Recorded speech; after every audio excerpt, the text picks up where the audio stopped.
Olá, está começando mais um Painel Brasil e eu falo com o presidente da Federação das Indústrias de Brasília, Antônio Rocha da Silva. Tudo bem, Antônio? Tudo bem, é uma satisfação muito grande estar aqui participando do programa do Painel Brasil. Muito grata. Bom, a gente vai falar sobre a crise, né? Não tem outro assunto a falar. E o problema da indústria, que a nível nacional caiu mais de 13%. Eu queria que você descrevesse um pouco, no caso de Brasília, que tem características diferenciadas do resto do país, como é que Brasília está sentindo a crise? É claro que essa crise atinge o mundo inteiro, né? E naturalmente vai dar aí algum reflexo no Distrito Federal. E talvez de uma forma mais setorizada em alguns segmentos. Como, por exemplo, o segmento de exportação nosso tem sofrido a partir de outubro do ano passado, né? A gente via num ritmo bastante acelerado, um crescimento em nível de percentuais, o quarto maior do país. Chegamos a dobrar nossas exportações em 2008 e a partir de outubro nós tivemos uma queda e a gente só pode atribuir essa queda à crise mundial, né? Apesar que o setor de exportação do Distrito Federal é um setor voltado mais à alimentação, 79% das exportações do Distrito Federal são frangos e seus derivados. São empresas extremamente competitivas, já superaram diversas crises, né? Como se trata de alimentos, a gente aguarda uma recuperação, né? São cortes especiais, são produtos especiais que têm destinado ao mercado, principalmente da América do Sul, Venezuela, os países árabes, enfim. Então a gente acredita numa recuperação. Os demais segmentos do Distrito Federal, eles vêm com um bom comportamento da construção civil, né? Pelo fato de em Brasília ter bastante obra pública, né? O governo do Distrito Federal tem incentivado muito e as empresas têm gerado aí bastante emprego. E na área da construção de casas populares, o governo federal também tem incentivado. Então esse segmento vem reagindo também de uma forma positiva. A indústria de Brasília tem uma característica de indústria de serviço, né? Uhum.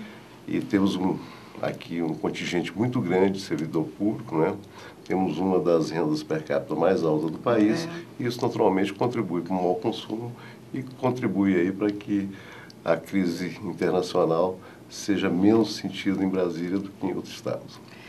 Bom, os índices de juros nos outros países, por exemplo, o Japão está zero, Estados Unidos zero, e o nosso está aí numa faixa ainda sem condição. Nós vamos ter uma reunião do Copom. Você acha qual seria o ideal e o possível, assim, por parte do Banco Central na diminuição desse juro e o que isso poderia gerar em termos de negócios e de emprego também, porque essa é a grande preocupação, porque o Brasil de outubro para cá já perdeu quase 800 mil empregos, é um negócio assustador, né? Tem setores aí que estão sentindo bastante. Acho que países como os Estados Unidos, países da Europa, têm dado uma demonstração no sentido principalmente de reduzir as taxas de juros, né?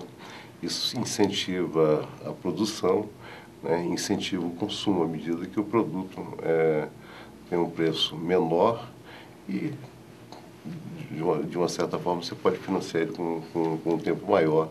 Isso possibilita aí o consumo.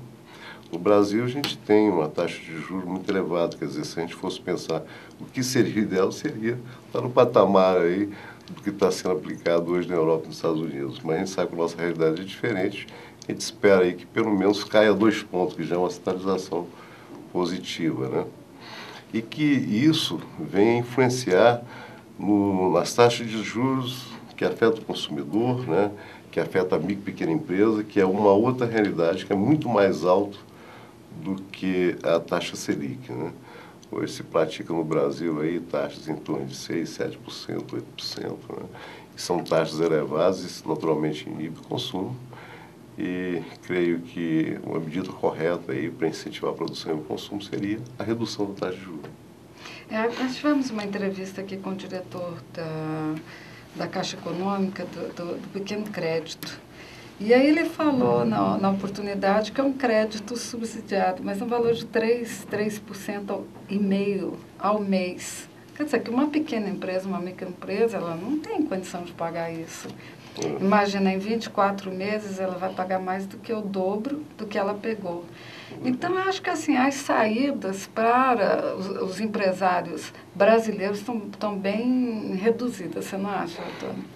Eu acho que uma pequena empresa, por exemplo, que trabalha já no limite, né, que ela geralmente trabalha, o proprietário é o dono com seus familiares, com um grupo de trabalhadores bem reduzido, né?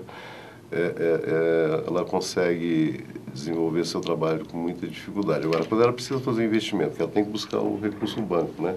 E que ela tem que colocar essas taxas de juros para ser competitiva, realmente fica complicado. Não tem condição, né? Para se fazer isso de capital de giro também é complicado, porque às vezes não consegue o retorno necessário para pagar o banco. Então, eu creio que o Brasil tem que entrar num patamar que é natural, que hoje existe em qualquer canto do mundo, né, com taxas mais adequadas, para que a empresa tenha resultado e o banco também. Né?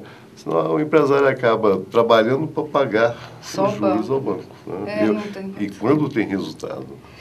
E outra coisa também que eu acho que a gente tem que rever é uma flexibilização nas leis trabalhistas, porque na forma como está, você vê, o empresário ele fica amarrado por todos os lados. Ele acaba não conseguindo respirar. Quando chega no final do mês, a coisa não é nada fácil, né? E a legislação trabalhista, como é que ela é? Ela serve para a grande empresa, né? É a mesma regra que cabe para a grande empresa, é a mesma regra para a microempresa, com diferenças muito grandes. A microempresa, por exemplo, ela não tem uma estrutura, né, que possa atender de forma compreensiva a legislação do trabalho. Né? E isso tem causado alguns transtornos, como, por exemplo, a falta, talvez, do conhecimento do próprio empresário sobre a legislação do trabalho. Isso acaba gerando conflito.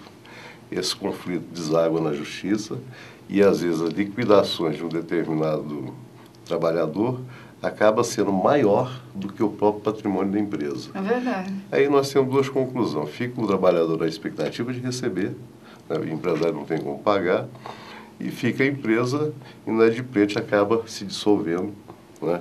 Acaba a empresa e o trabalhador fica só na expectativa de receber. Isso tem acontecido muito. Ou seja, a gente tem que rever a forma, né, que, na minha opinião, é a coisa mais simples do mundo, né? É a relação o trabalho e o trabalhador, né? O empregador e o empregado. É uma relação fácil de ser compreendida. Quer dizer, e hoje é muito difícil, né? Acho que nem o trabalhador compreende as obrigações que ele tem com a empresa e nem a empresa sabe as obrigações que ele tem com o trabalhador, dada a complexidade que é a legislação trabalhista no país. E nós temos um outro ponto que são os impostos, né? Esses impostos, aí a gente começa a fazer as contas todas, você veja, no mínimo 36%